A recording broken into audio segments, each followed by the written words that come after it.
Welcome to Reflections for the unchurched, the underchurched, and those who just want a little more church. This week we are charged by Jesus to welcome children as if we are welcoming God. Enjoy. A reading from Mark's Gospel. They went on from there and passed through Galilee. He did not want anyone to know it, for he was teaching his disciples, saying to them, "The Son of Man is to be betrayed into human hands, and they will kill him. And 3 days after being killed, he will rise again." But they did not understand what he was saying and were afraid to ask him. Then they came to Capernaum, and when he was in the house, he asked them, "What were you arguing about on the way?" But they were silent, for on the way they had argued with one another about who was the greatest. He sat down, called the 12, and said to them, "Whoever wants to be first must be last of all, and servant of all." And then he took a little child and put it among them, and taking it in his arms, he said to them, "Whoever welcomes one such child in my name welcomes me. And whoever welcomes me welcomes not me, but the one who sent me." Here ends the reading. Then he took a little child and put it among them, and taking it in his arms, he said to them, "Whoever welcomes one such child in my name welcomes me. And whoever welcomes me welcomes not me, but the one who sent me." Can't you just see Jesus cradling a child in his arms? I see him raising the child up, and in this gesture raising all children up to the same plane as himself. Welcoming a child is the same as welcoming Jesus, which is the same as welcoming God. This is such a great message for all of us as our children and grandchildren go back to school. It's a powerful reminder that so much of our lives' treasures can be found in our offspring, and that the heritage we leave behind is lifted up in the generations of family and friends whom we have loved and influenced before we return to dust. My father's ashes are interred on the 17th. As his dust is laid in the ground, I hear his words of admonishment as well as encouragement for my generation and the generations to come. No drugs, no women in your bedroom, and no long hair. And then he lived a life of example filled with hard work, love for Mom, and his faith. Thank you, Dad. And who are we in the St. James community to listen to as guides for child rearing?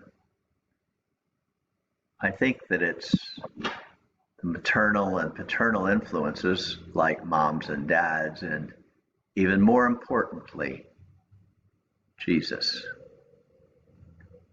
While we have undoubtedly done well this fall with words of encouragement and purchases of supplies and new clothes, and have indeed provided generously to Ollie's Closet for those less fortunate, I suggest that we go deeper into some self-reflection to make sure that we are putting children at the same level as Jesus would.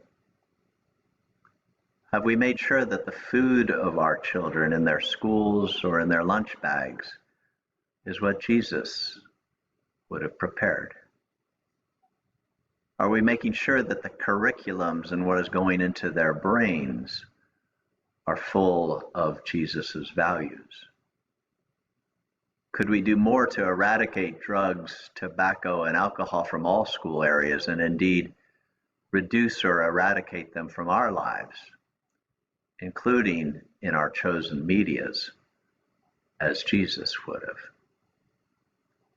What is the priority of prayer and Bible stories and quiet time for our children? No different than from that of Jesus. What specifically do we want our children exposed to in our schools or on TV and the internet and on their phones? And are we fighting to make that happen? Are we actively engaged and lifting up our children as Jesus did? For probably the first time in my life, I've begun to change my behavior, and I'm trying to make a difference with the next generations. I'm increasingly aware of and communicating with my local politicians and making sure that I am aware of the issues being covered at school meetings.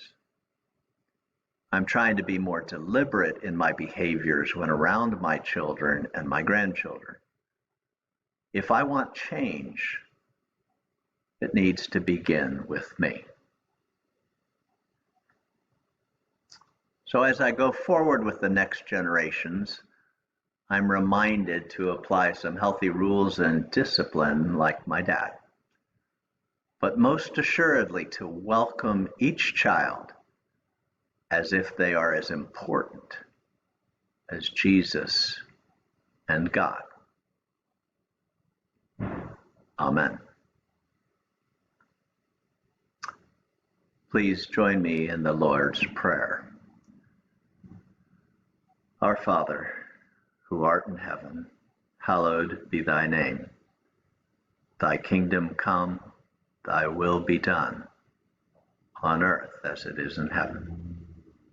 Give us this day our daily bread, and forgive us our trespasses, as we forgive those who trespass against us. And lead us not into temptation, but deliver us from evil. For thine is the kingdom and the power and the glory, forever and ever. Amen.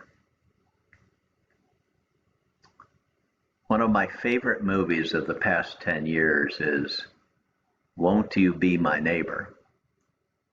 The story is about the transformative gifts of Mr. Rogers, a gifted children's storyteller who changed the life trajectory of many adults as well as children.